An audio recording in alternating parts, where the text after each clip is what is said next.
We have trekked our way through Mongolia to be with the Tutsin reindeer tribe. To see the way these people live is very inspirational. They don't have things that aren't an absolute necessity. My lost luggage now actually seems pretty trite in comparison, and it's helped me to have a bit of a new outlook.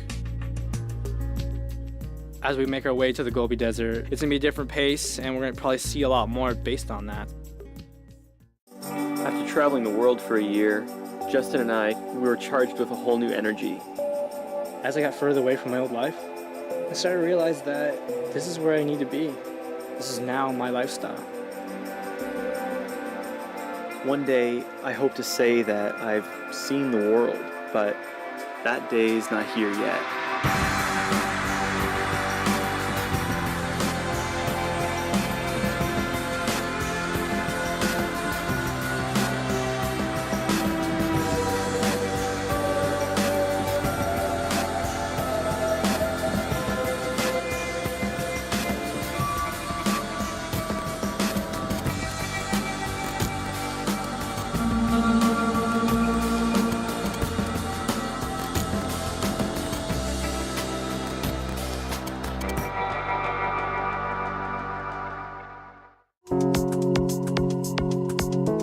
You know, I don't really have any clothes. My bag never showed up. Being here in Mongolia for this amount of time, it's impossible to not pick up the way these people live and how little you need to get by. I may not have a change of clothes, but it doesn't mean I have to live completely like a hobo. I can't bathe down at the river down there because it's against kind of shaman belief. So in order to do any kind of bird bath, I've got to fetch water and bathe up here, which I don't really care at this point. I just need to get clean.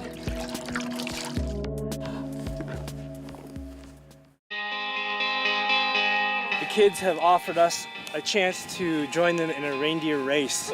And the race is from here to the camp. So all the kids are kind of professionals at this, and me and scared of the rookies. My reindeer does not seem like he's interested in racing at all today. But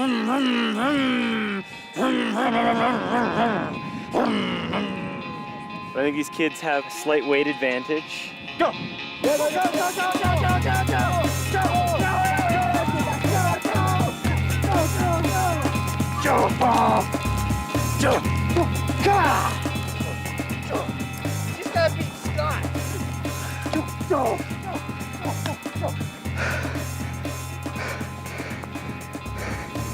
I'm far too heavy for this poor guy, at least to be racing.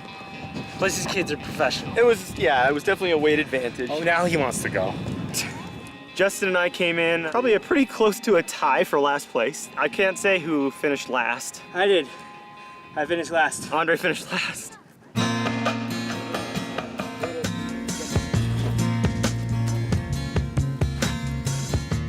They just started to take apart this teepee here. I don't really know why, but they're completely disassembling this teepee and they're loading everything up onto the reindeer. It's always easy taking things apart. You could break down this camp and move in a matter of an hour and a half, I think. They've already got half of the stuff latched onto the reindeer.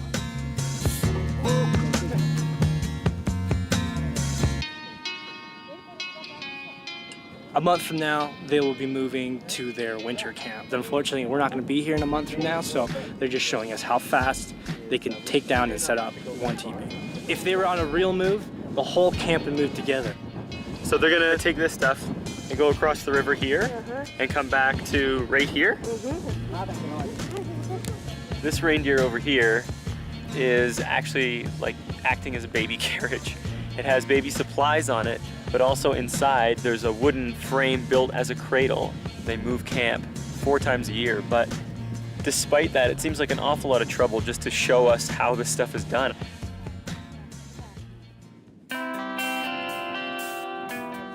So this is kind of like the caravan. You know, we got the lead up front with the baby, and then they got me with most of the tarps. And then we got Scott behind, who's got the chimney and the oven.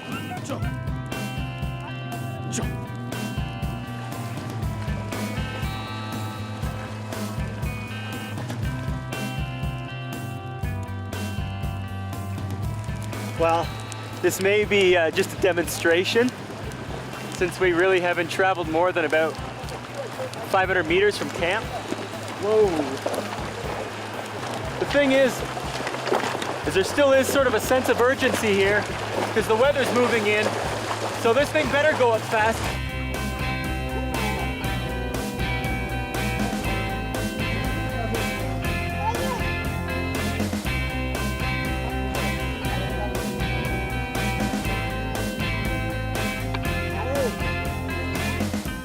That's that. Aside from moving in the baby and a couple of essentials like food and blankets and stuff, looks pretty much the way it did a few minutes ago. So, I mean, an incredible process. That is really, really impressive. And I think we're gonna actually put them to the test pretty soon too. We'll see how waterproof they are.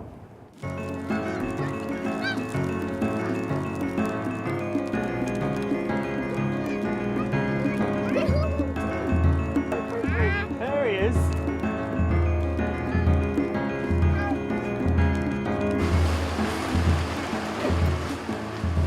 I think our luck finally ran out with the god of the sun and sky. I'm sure they need a little bit of rain. We've been really lucky up to this point of having no rain at all, so it has to come sometime.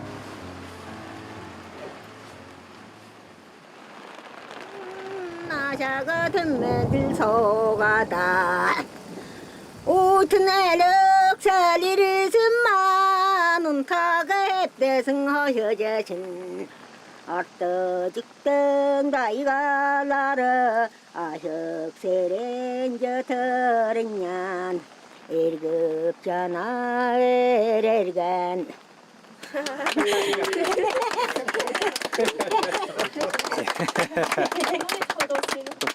She is singing about one man who doesn't have any teeth. He is very easygoing man.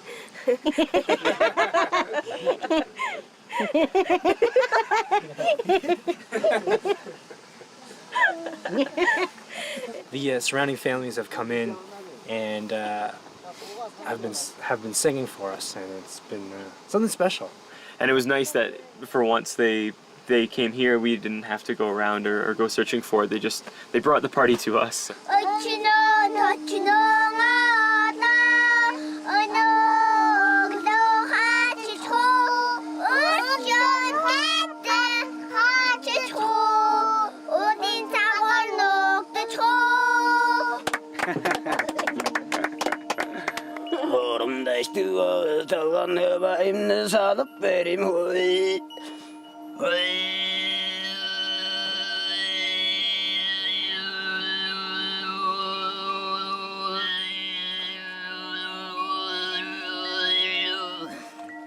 This style of singing apparently is only heard in the taiga, like where we are in northern Mongolia, so unique to hear. Another unique experience out here. That's something you're not going to hear anywhere else. no, it's amazing, man. I could probably do that too if I had a few more of those newspaper cigarettes.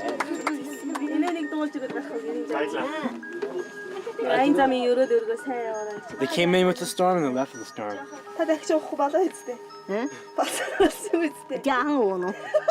It was very rude of us not to offer the older woman here some vodka.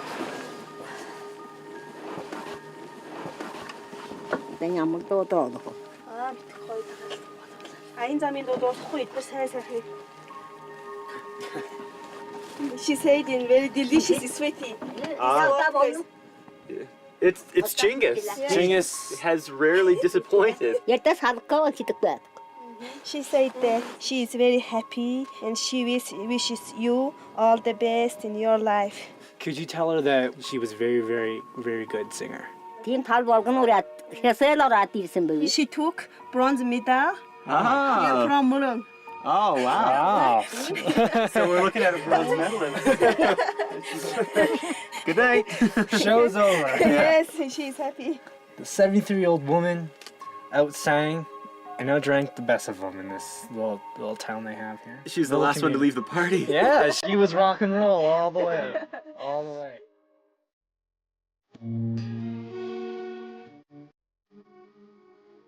Today we'll start the long trek out of here.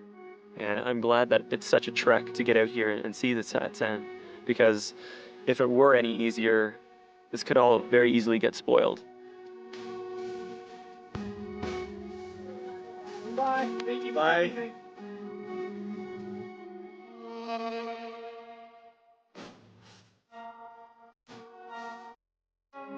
The nomadic way of life is so beautifully simple. And they're happy, and they have loving families, and they have all those aspects of life that we all seem to ultimately want to get to. You know, we talk about freedoms in other countries and living in a free world. Mongolia, I think, exemplifies that so well because it's a country built to explore, a country built without boundaries, free to roam wherever you want, and everyone does.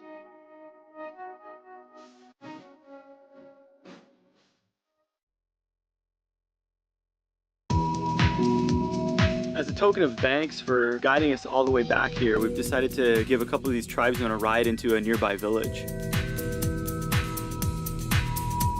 Most of these bridges and ferry crossings this far north are actually privately owned and operated. And if you roll along at a weird hour, then you'll have to wake up the owner, who lives, in this case, in the little house on the other side of the river. So we'll see how it goes. Mother Nature is angry right now.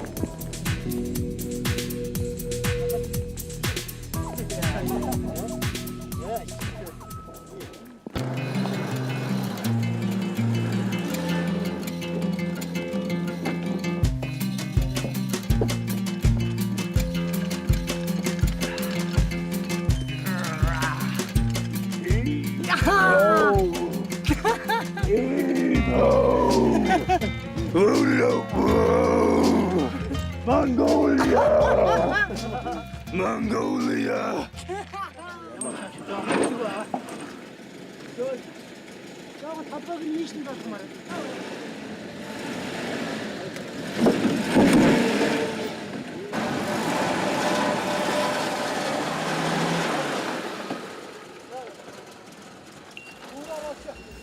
Mother Nature. She's out to get us today, I think. I want to get in there, but like, I understand what they're saying. Like they're working as a team, right? And they're speaking Mongolian, so like I'll get in there and I'm probably like fingers chopped off. They're wedging the whole ramp closer. Yes, look! Push!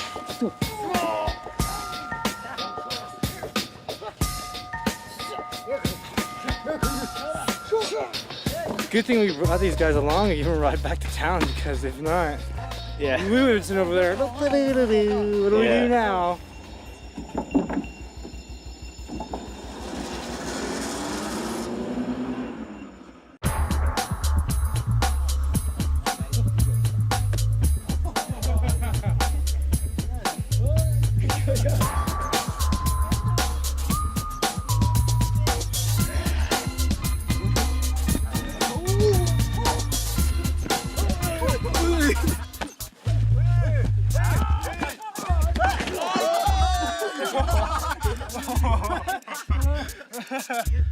Okay, that's enough. Who's next?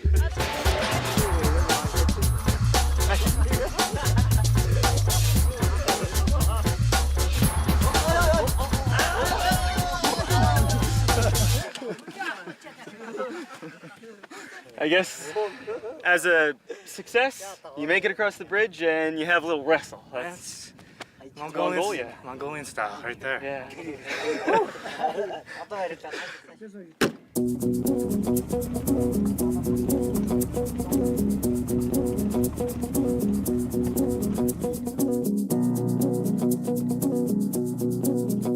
Tell them thank you so much for allowing us into their property and showing us how they live. Маш сайхан сэтгэл хангалуун байна. Та нар маш сайн ажилласан. They are happy to meet you. Thank you. Thank you. Thank you very much.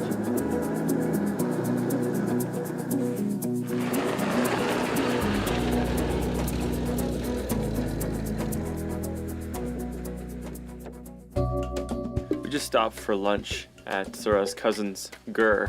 A gur is like the more traditional Mongolian style tent house that you see dotted all over the countryside. So what do they do? Are they taking the tripe from the goat? They are now preparing. After this, they is put on pot, make a fire, and it will be boiled. Now that they've slaughtered this goat, they're preparing different parts of it, and they have a lot of the organs laid out on this one tray, and they have a kettle of some of the blood which they're filling part of the stomach and intestine with. Now they use everything, which everybody seems to do around the world except us back home.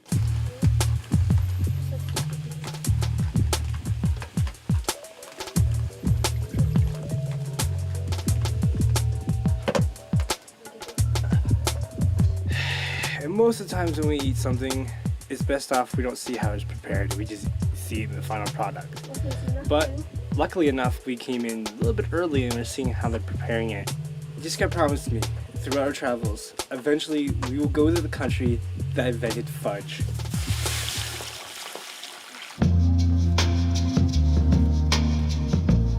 So this is the gur of the newlyweds. It looks really nice actually in here. This is the nicest one I've seen.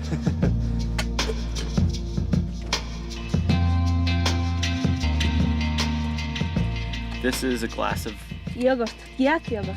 yak yogurt. Yeah, yogurt. So this clear alcohol comes from yak yogurt. Yeah. Do I drink the whole thing? Yes, you should drink 3 times. This whole thing 3 times? Yeah, 3 times. No, there's no way. 3 of these? Yeah, you should save yourself. That's insane. And it's only what, 11 o'clock in the morning? Seems that a crowd is brewing. One of the oldest Mongolian traditions is get the foreigner drunk.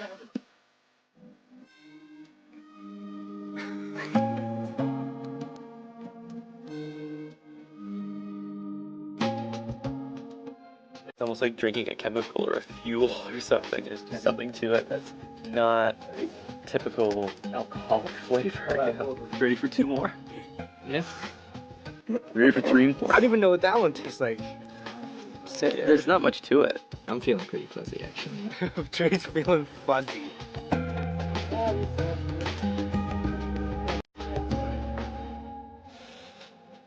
Ugh, it's bizarre. You know what I mean? The flavor? Like, let's taste like a drinking some sort of poison or something. Oh my god. Starting to feel it a little bit. There's no way I'm having 3 glasses of this.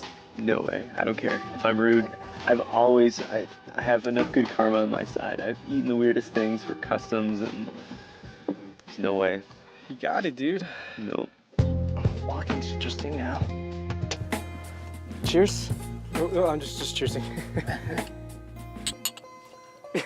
야, 손도 떨어져 죽겠네.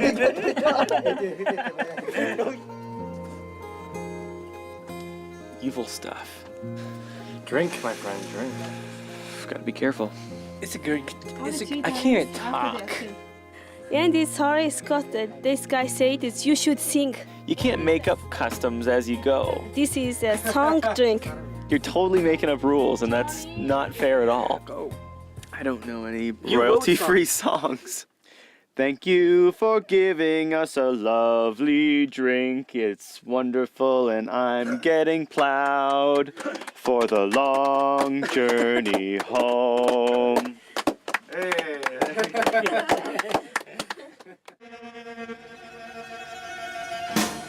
I just hit my glass. It's underneath the bench. I know, it's like... That's what I did. They found that's classic. He's like, I know where it is. I saw it. He ran over. He's like, here it is. Yeah, oh, there it is. I thought I lost it. Cheers to someone filming the rest of this show. My glass is closed. No, please. No, please. That's 6 glasses. I'm being that guy. The guy who talks loud. I start talking softer. Don't yell at me. Shut up. Don't yell at me. Talk softer. Oh my god, Trey. This is all about getting our cameraman home alive.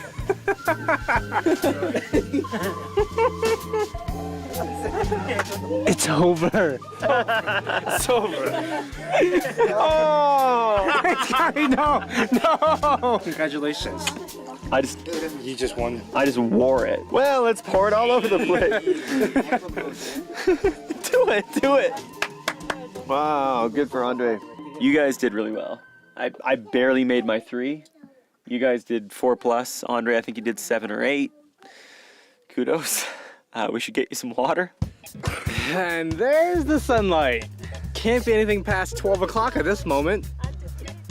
Oh man. Stop yelling. This whole pit stop was just like kind of like, hey, do you guys feel like having some lunch?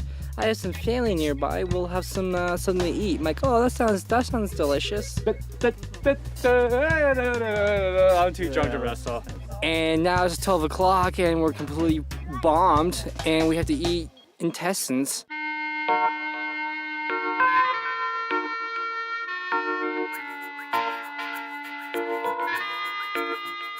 Man, it melts water and I just want to get in the bucket. I just think that red bucket looks like a transport truck hit a sheep. Back home, that's all the stuff we don't eat. That's just us being wasteful, because if you eat it all, then it'll go a lot further. I don't even eat dark meat. Can you tell them that I can't eat that whole bucket? If you taste it, you are very lucky. Okay. What is this here? Lung? Lung. Lung, okay. Lung. So fun. It's tasty. Not bad. Oh, this is tremendous. I'm just saying it doesn't taste bad. I didn't say, that's delicious. No, not good. Our driver loves this stuff. What is this? Kidney. Oh, it's tremendous. It's absolutely stupendous. Better than the lung. Oh my god. What is that? It's blood. Is that like cooked blood? Yes. Well, it's not raw blood. Oh, obviously it's not raw blood because it's not Well, then red. what is it? Blood went in, and it made it into chocolate. So that's just blood. Yeah. You got more blood. I've got some blood, and I've got some. Can I shave off some of my blood? Look, I want to get rid of some of it. Okay. Oh, yeah. Look at how much cow stomach I got. Sheep blood. I know. Sheep's blood. Just swallow. There it goes. Try a little bit of blood. Try a bit of whatever this is. I love it. What is this? Kidney? Oh, it's starting to not feel very good. It's just a head game, isn't it? It's a head game. I'm not used to it, but it's good. You can come into this situation and be like, oh, I could never eat that. I'm like, well, try it. You might like it, you might not. The actual goat's blood wasn't as bad as the lung. So what are you giving me hell for? I eat something. I didn't once say that's delicious, stupendous, or anything. You like did that. say that. I did not. Like,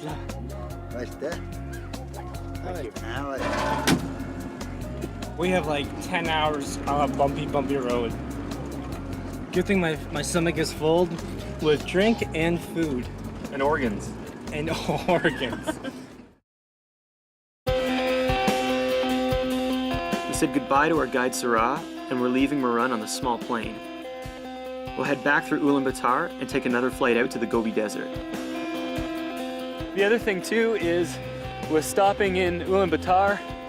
Hopefully, after the last week or so, my bag has arrived in Ulaanbaatar. I've kind of grown accustomed to wearing your clothes, to be honest. And yours too, Andre. Comfortable.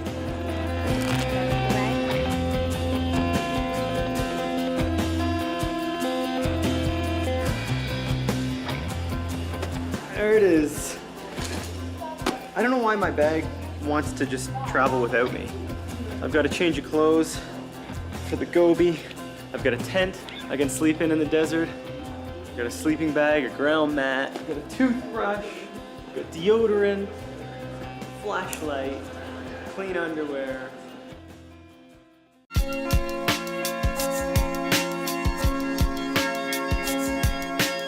We're in Dalanzagad, which is this tiny little speck of a town in the middle of the South Gobi Desert, and we've completely flipped extremes. We've gone from the extreme north to the extreme south of Mongolia.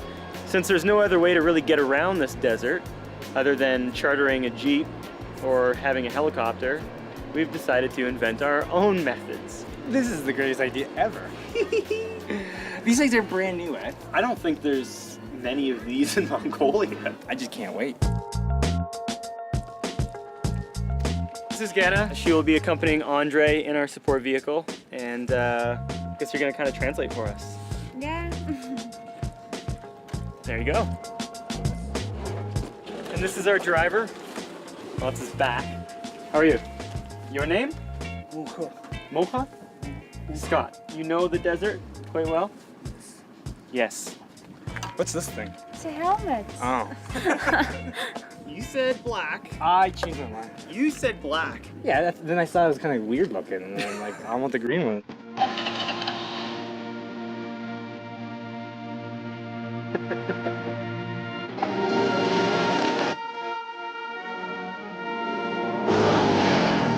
What we want to do before we leave Mongolia, we want to live somewhat nomadically or as best we can. And to take on the Gobi Desert in that way, I think is the perfect opportunity.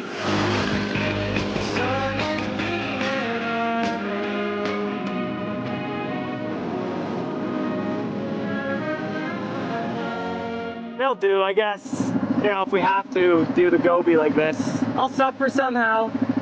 Justin, I know he hates this. If I had to ride around in quads the next couple days, then, you know, I gotta keep Scott happy. So here I am. Props, buddy.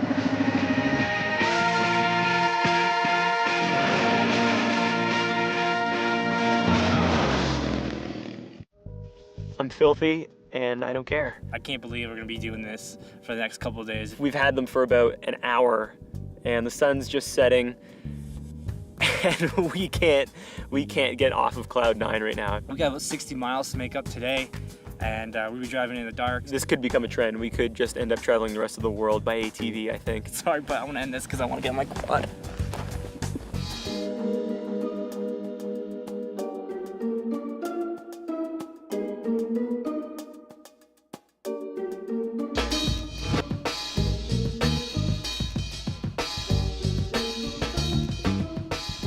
We had just finished an hour and a half of riding in the dark, and it kicked their ass. The best part is that tomorrow we have 10 hours of riding.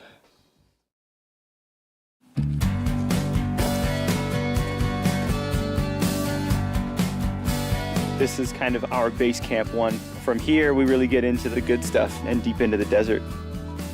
That's ahead of us. Open desert. I already got like all this music lined up for what I'm gonna listen to on this ride. We're going heavy metal today, boys and girls. We're going heavy metal.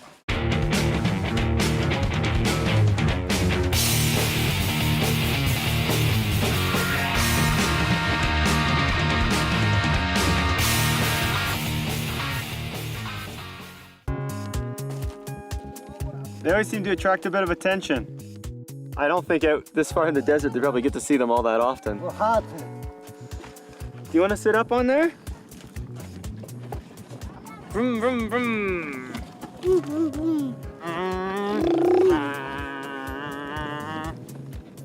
want down? Oh,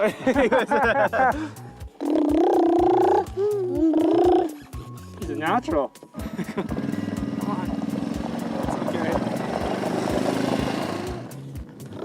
Give me a push start.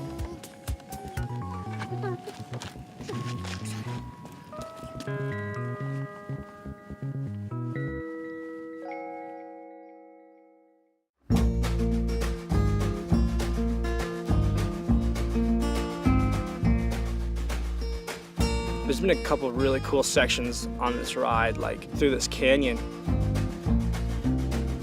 Desert sand sifting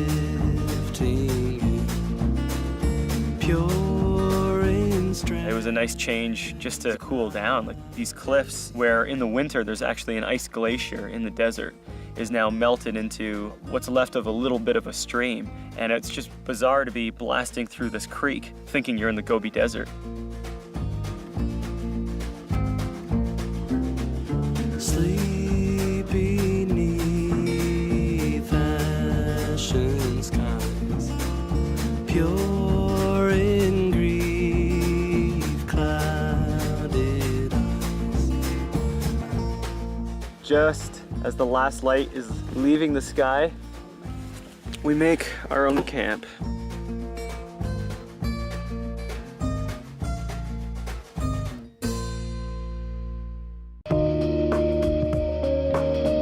Having been in the Sahara only a few months ago and then being here in the Gobi is kind of surreal. I mean, these are two of the world's most notoriously barren and cruel deserts. Every time you go out, every time we're gonna face a desert, we're gonna know a little bit more about it and be a little bit more prepared. And I like that. I mean, that's why we travel. Be able to apply these lessons in a multitude of different ways. Who knows, maybe I'll end up teaching someone how to fill a goat's stomach with blood and boil it and eat it. And you know, I probably won't, but you know, I could. All that aside, you wake up and the first thing that goes through your head is, I can't wait to get going. Like the Sahara, the Gobi changes constantly and there's a lot of different terrain. If I was at home, I wouldn't be able to do a lot of this sort of stuff. You know, just open it up for kilometers and kilometers and kilometers, not see anyone for hours at a time.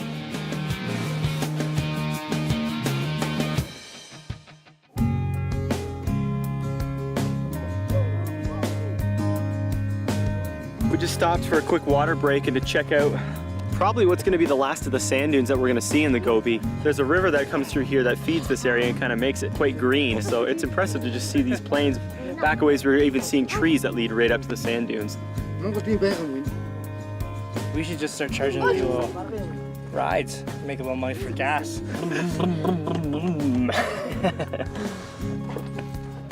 It's kind of ironic. They're interested in my ride, and I'm interested in their ride. These are the biggest camels I've ever seen.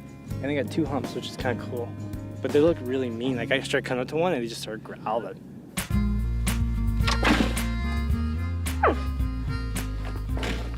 Chill out. I just want to fix your hump. I just want to fix it. Oh my God, it's heavy. It's heavy, I know. I want to ride one of those camels. Let's see if we can strike a deal here.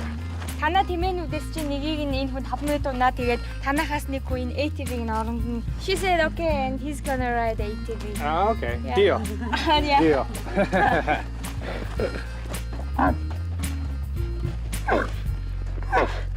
Is he friendly? He's big, dude. See, this is more practical. These like double hump. Cause you sit right in the groove. Oh shit. At least he has something to hold on to. Let's go see Scott.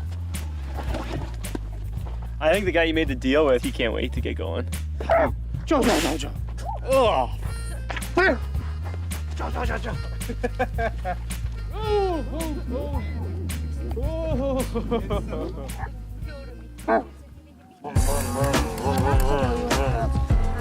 Break.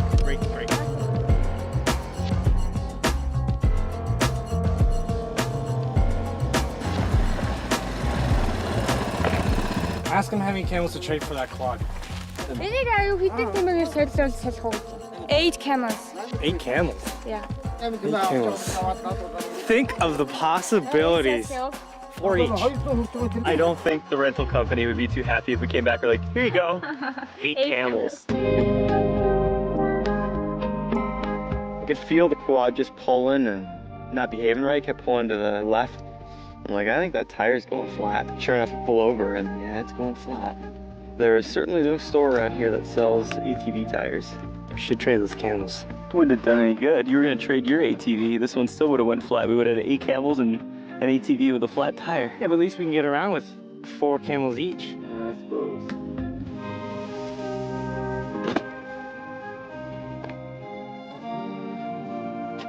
I love how the desert just brings out the most incredible ingenuity. We've seen it time and time again from the Sahara and then here as well.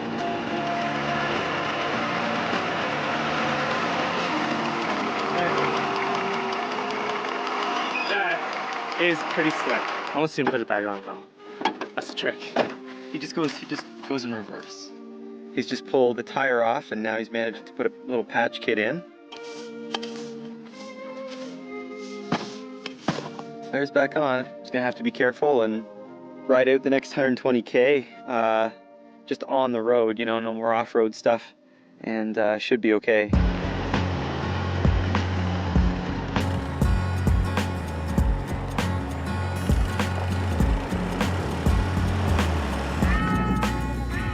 I don't know what I did to deserve this, but now I've got another flat on the other side. Justin's just coming back. She'll get a kick out of this. You've been taking it pretty easy ever since you got that first flat. And I have just been beating the snot out of this thing.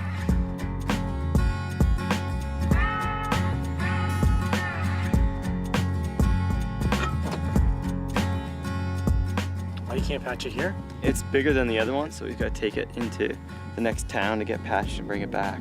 If we get mugged or die, tell the world our story. Andre, tell the world our story.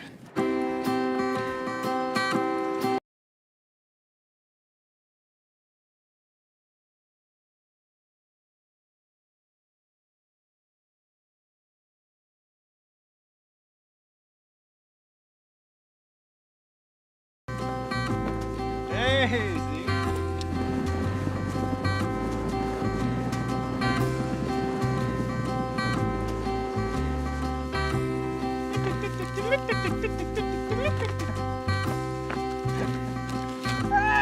don't waste stuff.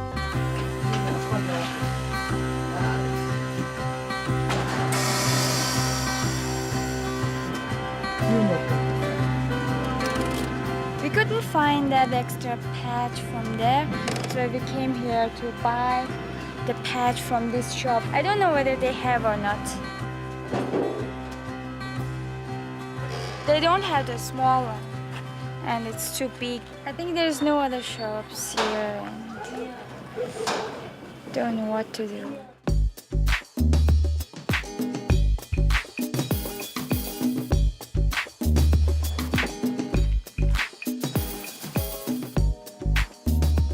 This is the panorama of what's around us.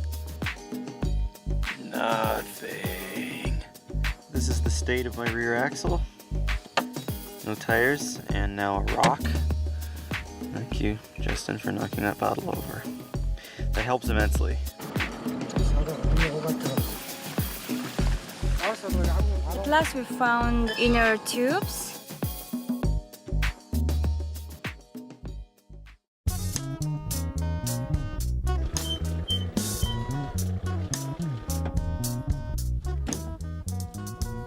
Okay. All right. Welcome back. I trust you have some repaired tires for me. Was it a big ordeal? Yeah, a little bit. Just push it up, just go up a little more. Okay, pull down. I'm just glad that it worked out. But now I'm so paranoid to even drive it. Have we not learned anything? Taking it easy, you know, being safe, gets you 2 flat tires.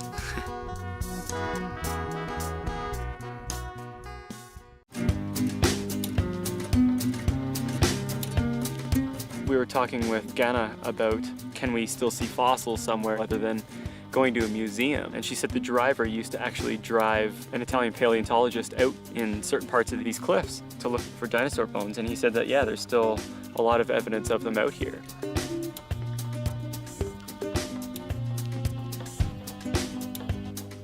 Bayanzag, or the Flaming Cliffs, made famous in the 1920s when Roy Chapman Andrews discovered huge deposits of dinosaur bones. It became one of the most renowned dinosaur bone deposits in the world. 99% of all the dinosaur remnants have now been extracted from the ground here.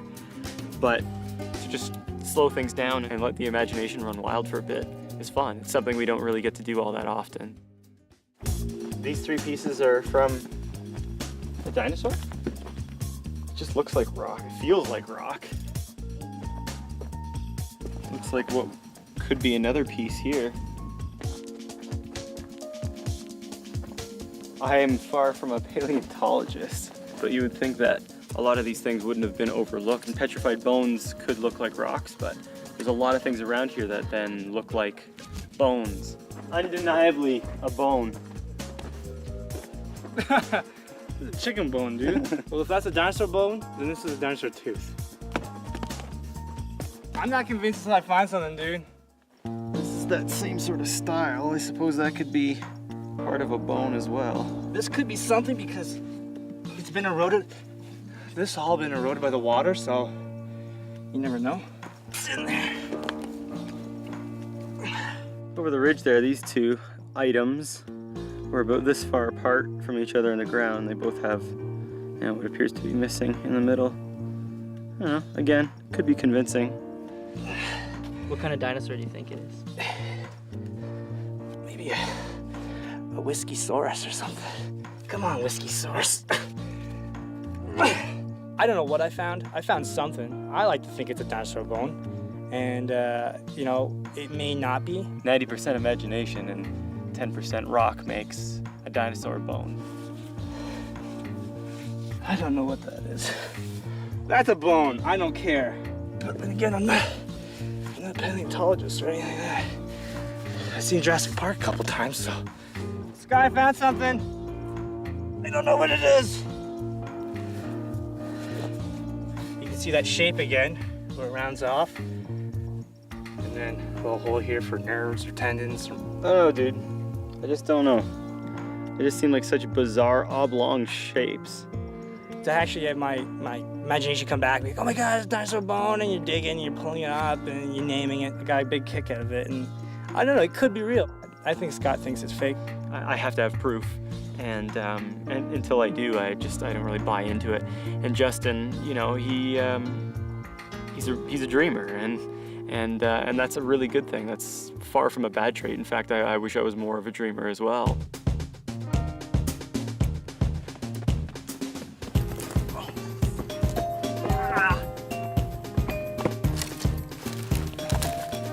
I got him. I knew we were gonna find conclusive evidence here. That's a dinosaur. It's funny how reptiles probably haven't changed a heck of a lot since the dinosaur times, aside from the fact that they're probably a lot smaller and can't kill me now. Mongolia shocked me every second, and I think that today, this might be the most beautiful country I've ever seen in my life. It's a never-ending mecca for exploration and camping, and there's so much change and diversity. It's untraveled, you know, there's not a lot of travelers and tourists here, as well as there's not a lot of even Mongolians here. There's only 2.5 million people in an area the size of Alaska, and it's all yours. You want to go there, here, wherever.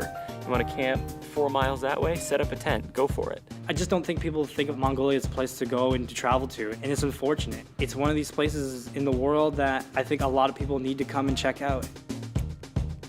From here, we go right back to the airport. We leave the ATVs behind, and that's it. And we say goodbye to the Gobi, and we say goodbye to Mongolia. We're going somewhere else. If you want to know, you got to tune in next week. That's how it works around here. Iceland. Iceland it is. Might as well. If you want to see a country that's totally going to blow your mind, then you better book your trip to Mongolia because it's something you need to see now. The people there are fighting as hard as they can to keep that country the way it is. And I hope it stays like that for the rest of eternity.